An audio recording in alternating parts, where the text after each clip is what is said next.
Welcome students.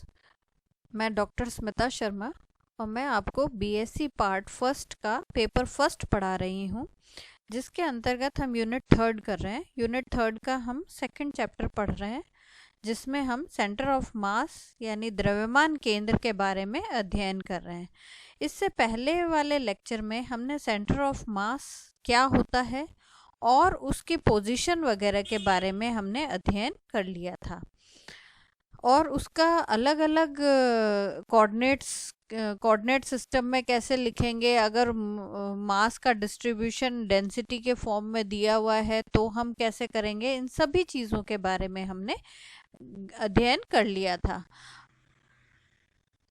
आज हम motion of centre of मास यानी द्रव्यमान केंद्र जो होता है उसका वेग क्या होता है, उसका वो किस वेग से गति करता है, उसके बारे में हम अध्ययन करेंगे। तो हम इसके अंदर पहले एक बार सेंटर ऑफ मास हमने जो कैलकुलेट किया था उसका फॉर्मूला एक बार देख लेते हैं। जो प्रारंभिक, इसके कई रूप हमने दिखे थे, जो प्रारंभिक फॉर्मूला जो है वो हम इसके अंदर पढ़ लेते हैं। ये फॉर्मूला है हमारा, है ना। तो इसके आधार पर हम द्रव्यमान केंद्र को कैसे परिभाषित करते हैं। यदि पिंड के लिए MI/RCI बराबर 0 हो तो बिंदु C पिंड का द्रव्यमान केंद्र कहलाता है। अर्थात किसी पिंड में वह बिंदु जिसके सापेक्ष पिंड के विभिन्न कणों के द्रव्यमान तथा उससे उनके सदिश दूरी के गुणनफल का योग 0 होता है। क्या हो गया? It is that point inside a body, it is that point of the body with respect to which the mass of all the particles in the constituting the body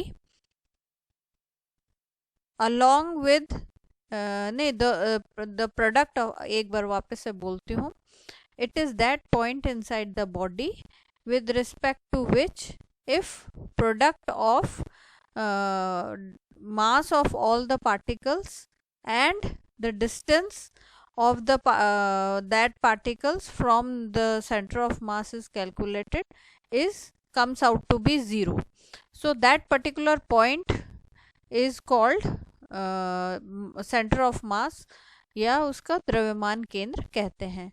कहने का मतलब क्या हो गया कि मान लो आपकी कोई एक बॉडी है, उसके अंदर एक पॉइंट आपने कंसिडर करा है और बहुत सारे जो अलग अलग पार्टिकल से मिलकर वो जो बॉडी बनी है, तो हर एक पार्टिकल का मास ले लो और हर एक पार्टिकल की इस पॉइंट से, जो पॉइंट आपने कंसिडर करा है उस पॉइंट से हर एक पार्टिकल का डिस्टेंस निकाल लो, और मास और उसके जो डिस्टेंस है उसको आप मल्टीप्लाई कर दो। मल्टीप्लाई करके सारों को ऐड कर दो।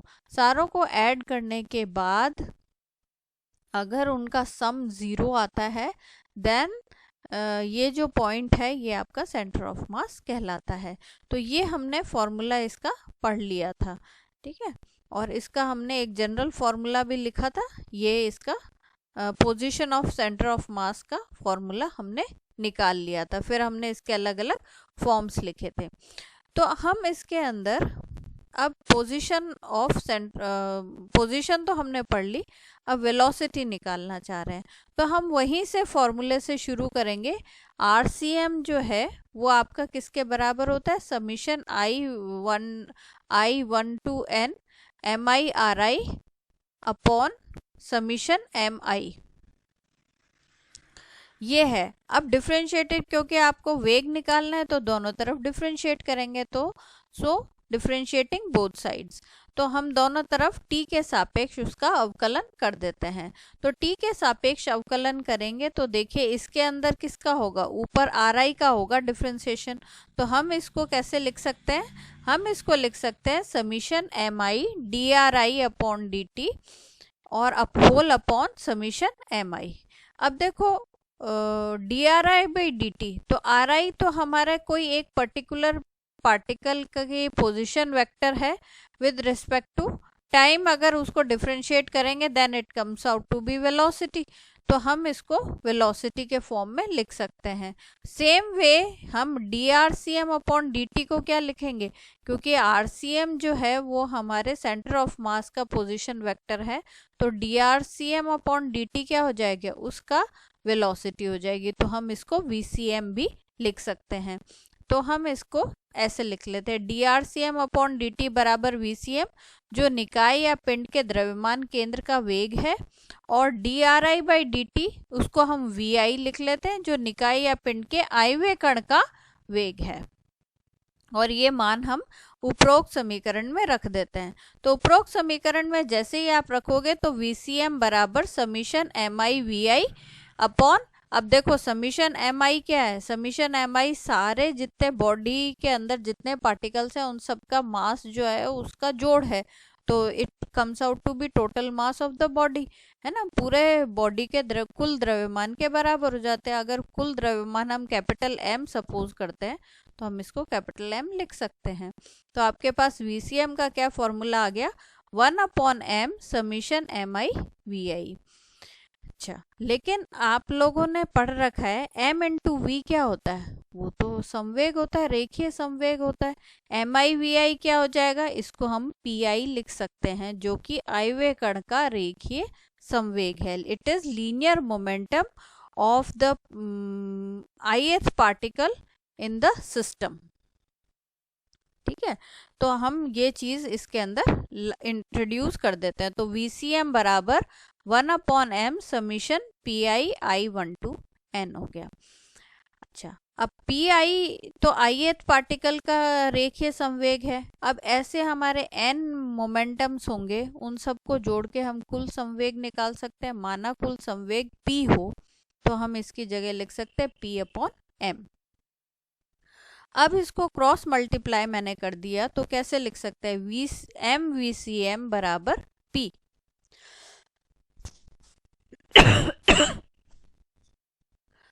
तो P, जहां पर P क्या है, P हमारा समीशन PI था, और समीशन PI क्या है, P1 plus P2 plus P3 and so on Pn तक है हमारा।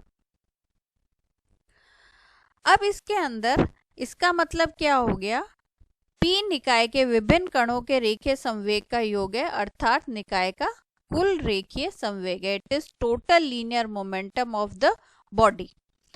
अब अगर मान लो हम ये कहते हैं कि जो बॉडी हमने कंसिडर करी है उस पर कोई बाह्य बल कार्य नहीं कर रहा, अगर कोई बाह्य बल कार्य नहीं कर रहा तो उसका लीनियर मोमेंटम कांस्टेंट रहता है ना, कांस्टेंट रहता है। तो ऐसी स्थिति में क्या होगा, अतः बाह्य बल की अनुपस्थिति में MVCM जो है वो भी एक कांस्टेंट हो जाएगा। क्यों, क्योंकि P कांस्टेंट रहता है उसके अंदर, तो MVCM को हम नियतांक कह सकते हैं।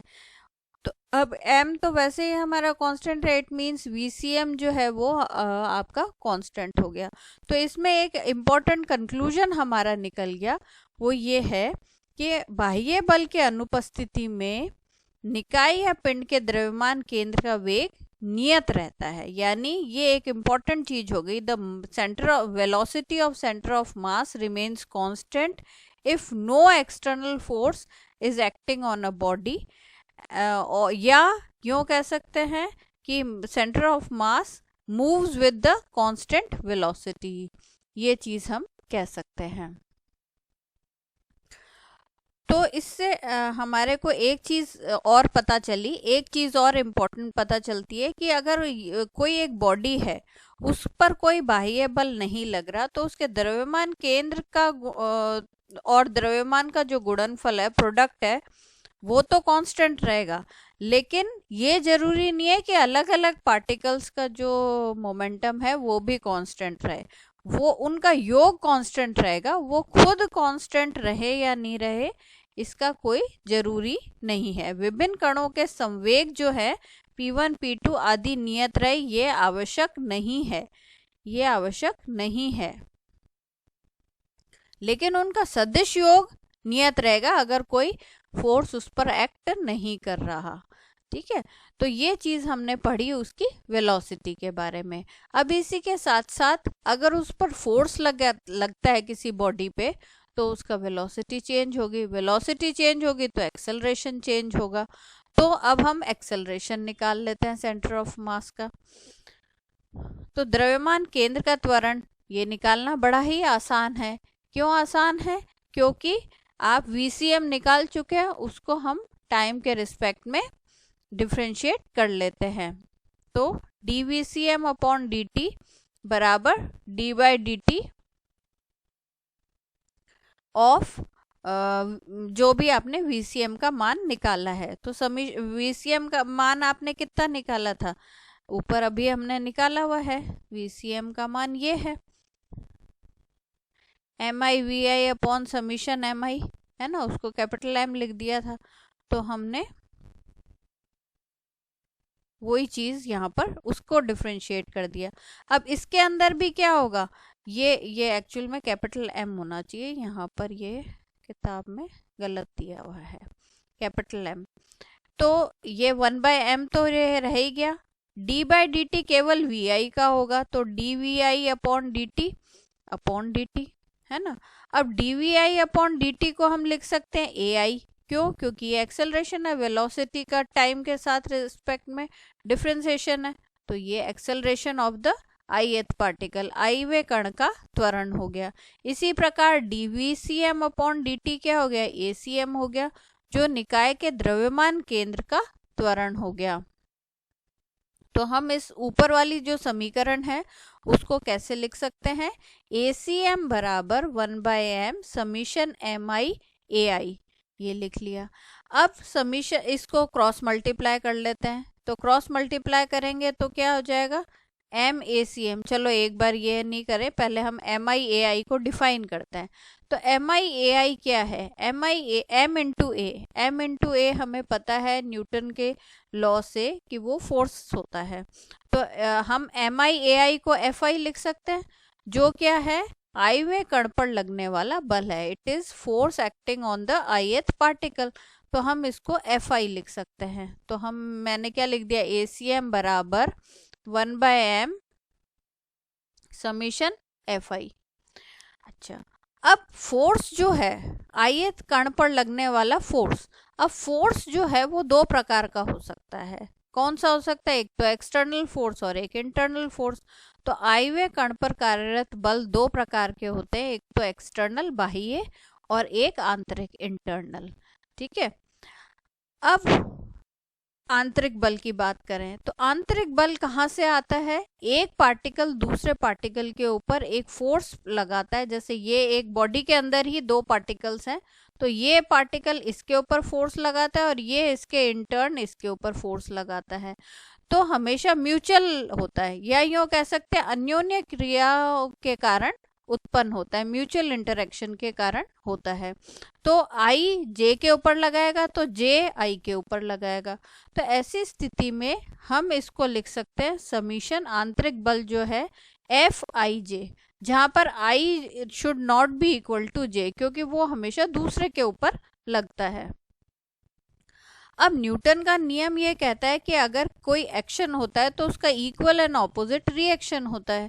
तो इस हिसाब से हम लिख सकते हैं FIJ should be equal to -FJI। अगर ये होगा तो क्या होगा? अगर हम सारों का समीशन करेंगे इस प्रकार से, तो आधे पॉजिटिव होंगे आधे नेगेटिव होंगे, सारे एक दूसरे को कैंसिल आउट कर देंगे। सारे कैंसिल आउट कर देंगे, then summation FIJ will be 0। तो ये 0 हो जाएगा, तो ये वाली टर्म तो हमारी 0 हो गई। तो केवल ACM किसके बराबर हो गया? 1/m summation FI external only, केवल बाह्य बल के कारण ही त्वरण उत्पन्न हो रहा है। तो हमारा ACM कैसे लिख सकते हैं? 1/m summation FI external. अब FI एक्सटर्नल को अगर हम समीशन में टोटल F लिख दे तो ये कैपिटल F हो गया, या हम इसको ऐसे लिख सकते हैं MACM बराबर F, जहां पर F क्या है? F है हमारा समीशन FI। समीशन FI का मतलब F1 plus F2 plus F3 and so on FN, यानी निकाय पर लगने वाले कुल बाह्य बल है। और इसके अंदर जो म्यूचुअल इंटरेक्शन इंटरनल फोर्सेस हैं वो हमारी हमेशा 0 होती हैं, है ना। अच्छा, अब इस समीकरण से निकालने से हमें क्या पता लगा ये देख लेते हैं। इस समीकरण से हमारे को ये स्पष्ट होता है कि निकाय का द्रव्यमान केंद्र इस प्रकार गति करता है कि निकाय का संपूर्ण द्रव्यमान द्रव्यमान केंद्र पर संकेंद्रित है तथा उस पर आरोपित बाह्य बल द्रव्यमान केंद्र पर ही लग रहा है। अब यहाँ पर जो टोटल फोर्स है वो MACM के बराबर हो गई। इसका मतलब क्या हो गया, इसका मतलब ये हो गया कि ऐसे लगता है कि जो निकाय का जो द्रव्यमान केंद्र है वो इस प्रकार से गति करता है जिससे कि ऐसा लगे कि पूरा का पूरा जो मास है बॉडी का बिखरा हुआ मास है, लेकिन वो लग रहा है ऐसा है कि वो एक ही पॉइंट पे सेंटर्ड हो गया, एक ही बिंदु पर इकट्ठा हो गया, जिसको हम कह देते हैं सेंटर ऑफ मास। और उस पर जो लगने वाला फोर्स है वो भी उसी पॉइंट पर ही लग रहा है। टोटल फोर्स जो है उसी द्रव्यमान केंद्र के ऊपर लग रहा है। वो इस प्रकार से द्रव्यमान केंद्र गति करता है। बाहर से देखने वाले को कुछ ये ही महसूस होगा। तो ये चीज हमारा इम्पोर्टेंट कंक्लूजन निकल जाता है। अब इसी के साथ साथ हम एक चीज और निकालते हैं, kinetic energy of system of many particles. अगर कोई एक कण है जिसके अंदर बहुत सारे कणों से मिलकर बना है तो उसकी जो कुल ऊर्जा है, गतिज ऊर्जा, वो क्या होगी। तो हम ये मान लेते हैं कि मान लो एक तंत्र आपने ले लिया जिसके अंदर n नंबर ऑफ पार्टिकल्स हैं और वो कण तंत्र गतिमान है, मतलब वो पार्टिकल सिस्टम मूविंग है।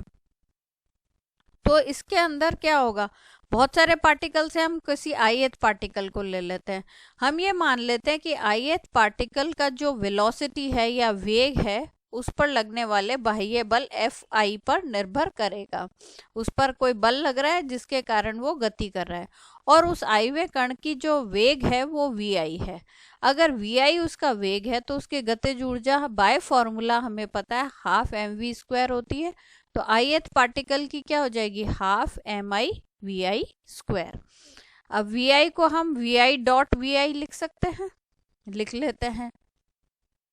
ये आपका सिस्टम ऑफ पार्टिकल्स है। अब इसके अंदर आपने एक सेंटर ऑफ मास मान लिया, ये आपका ith पार्टिकल है, और ith पार्टिकल से सेंटर ऑफ मास का जो डिस्टेंस है that is denoted by ri'। तो ये ri पोजीशन वेक्टर इसका हो गया ith पार्टिकल का, ये rcm उसका सेंटर ऑफ मास का पोजीशन वेक्टर हो गया, मतलब स्थिति सदिश हो गया। तो इस हिसाब से अगर हम त्रिभुज नियम लगाए इस डायग्राम में तो आपके पास क्या आ जाएगा, आपके पास आ जाएगा ri बराबर ri' प्लस rcm। ठीक है, त्रिभुज नियम लगा दिया हमने सीधे सीधे, जहां rcm जो है वो द्रव्यमान केंद्र का स्थिति सदिश है, position vector of centre of मास। अब इस इक्वेशन को, समीकरण 2 को हम दोनों तरफ अवकलित करते हैं, डिफरेंशिएट करते हैं। तो डिफरेंशिएटिंग बोथ साइड्स t के रिस्पेक्ट में हम डिफरेंशिएट कर सकते हैं। dri/dt is equals to dri'/dt plus drcm/dt।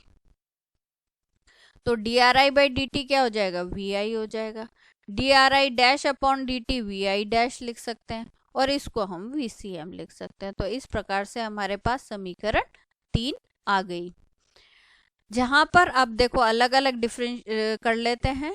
vcm क्या है, vcm है हमारे द्रव्यमान केंद्र का वेग यानी velocity of centre of mass. vi' क्या है, vi' जो है वो वेलोसिटी ऑफ ith पार्टिकल है with respect to centre of mass. आईवे कण का वेग है द्रव्यमान केंद्र के सापेक्ष। अब ये जो मान आपने समीकरण 3 में निकाला है इसको हम समीकरण 1 में रख देते हैं।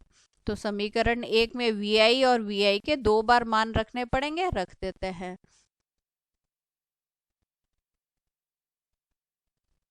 यहाँ रख दिया। अब इसको हम सिंपल तरीके से इसका डॉट प्रोडक्ट को ओपन कर लेते हैं। तो देखो यहाँ पर होगा vi' तो वो vi' हो जाएगा। ऐसे ही vcm वो vcm² हो जाएगा। और इसको हम एक बार इसके साथ करेंगे तो vcm.vi' और VCM डॉट VI डैश 2 बार आ जाएगा तो ट्वाइस हो जाएगा। यही चीज हम यहाँ पर लिख देते हैं। ये देखो half MI VI dash square plus 2 VI dash dot VCM plus VCM square. ठीक है, हाफ M से टोटल मल्टीप्लाई कर दें तो आपकी समीकरण 4 आसानी से प्राप्त हो गई। तो ये क्या आ गई, ये कण तंत्र की, ये तो आपकी ith कण की गतिज ऊर्जा आ गई। लेकिन अपना जो तंत्र है वो तो n पार्टिकल से मिलकर बना है, तो कुल कण तंत्र की जो गतिज ऊर्जा है वो क्या हो जाएगी, वो एक इस प्रकार ith पार्टिकल की जो गतिज ऊर्जा है उसका समीशन हो जाएगी। तो E के जो है वो क्या हो गया, समीशन E के I हो गया। तो ई के आई का मान रख देते हैं, रख दिया यहाँ पे, समीशन लगा दिया। अब देखो हम 1 बाय 1 इसके समीशन को देखते हैं। इसको तो हम सिंपल लिख सकते हैं, summation I equal to 1 to n half MI VI dash square plus, अब देखो इसके अंदर MI हाफ कट गया, VI dash plus dot VCM, और इसके अंदर लिख लिया हमने हाफ MI VCM का होल स्क्वायर। अब एक एक करके हम देखते हैं। सबसे पहले इसको देखिए, इसके अंदर क्या है, VCM जो है वो एक कांस्टेंट होता है, तो कांस्टेंट है तो इसके अंदर क्या हो जाएगा, ये बाहर निकल जाएगा, तो VCM स्क्वायर बाहर निकल गया तो समीशन MI रह गया हमारा। अच्छा, ये ऐसा का ऐसा ही रह गया, इसमें से कोई भी चीज कांस्टेंट नहीं है। उसके बाद ये वाला सेकंड वाली टर्म देखो, इसमें भी VCM बाहर निकल जाएगा, तो VCM को बाहर निकाल लेते हैं तो dot summation MI V dash रह गया। अब इसको हम V डैश को, ये बाकी दो टर्म्स में तो देखो समीशन MI है, उसको कैपिटल M लिख सकते हैं, इसको हम कुछ भी डिस्टर्ब नहीं कर सकते। इसके अंदर हम एक चीज कर सकते हैं, ये जो V डैश जो है इसको हम कैसे लिख सकते हैं, इसको हम लिख सकते हैं d by d r by d t, तो d r dash by d t लिख सकते हैं। तो मैंने इसमें क्या करा, d बाई डी टी को बाहर निकाल लिया और समीशन MI RI डैश रहने दिया 1 to n। ठीक है, अब इसके अंदर इन दोनों को तो एक बार ऐसे ही रहने देते हैं, हम इसी को देखते हैं। तो अब देखो समीशन MI RI डैश, तो अब ये क्या है, RI डैश जो है वो डिस्टेंस है किसी भी पार्टिकल का सेंटर ऑफ मास से, और उसका द्रव्यमान से गुणा करा। तो हमने ये चीज ऑलरेडी पहले पढ़ रखी है कि किसी भी पिंड के अंदर सभी कणों का मास और उसकी सेंटर ऑफ मास से दूरी का अगर प्रोडक्ट निकाल के जोड़ते हैं तो वो 0 आता है, उसी को ही सेंटर ऑफ मास कहते हैं। तो by definition this should be 0, ये मान 0 हो जाएगा। तो ये मान 0 होते ही ये पूरी टर्म 0 हो जाएगी और आपके पास दो ही टर्म्स रह जाएंगी। तो कण की गतिज ऊर्जा क्या हो गई, हाफ M VCM का square plus half summation half MI VI dash का स्क्वायर। हम इसको शॉर्ट में ऐसे लिख सकते हैं, E के CM प्लस E के डैश, जहां पर E के CM क्या हो गया, वो कण तंत्र के द्रव्यमान केंद्र की स्थानांतरण की गतिज ऊर्जा है। It is kinetic energy, translational kinetic energy of centre of mass of the particle system.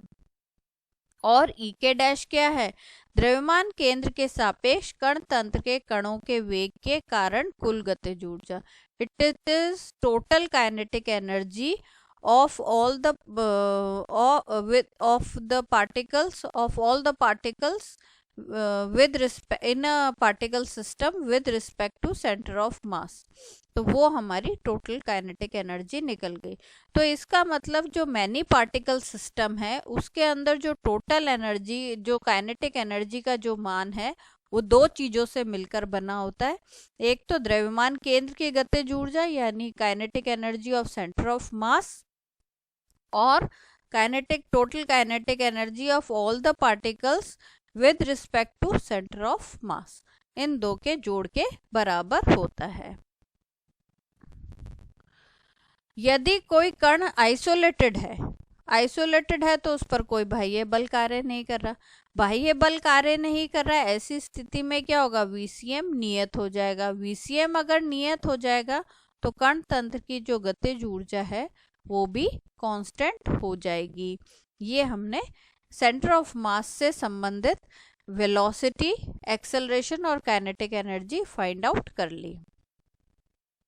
अब हम इसके अंदर एक नई चीज करेंगे, वो है समानीत द्रव्यमान, रिड्यूस्ड मास। वो हम नेक्स्ट लेक्चर में करेंगे, वो इसी से ही संबंधित है। ये सारी चीजें हम किसी भी सिस्टम को सरलता से समझने के लिए, या जो हमारे पुराने नियम जो हमारे पास हैं उनको इस किसी मैनी पार्टिकल सिस्टम पे आसानी से अप्लाई करने के लिए पढ़ाई कर रहे हैं। धन्यवाद।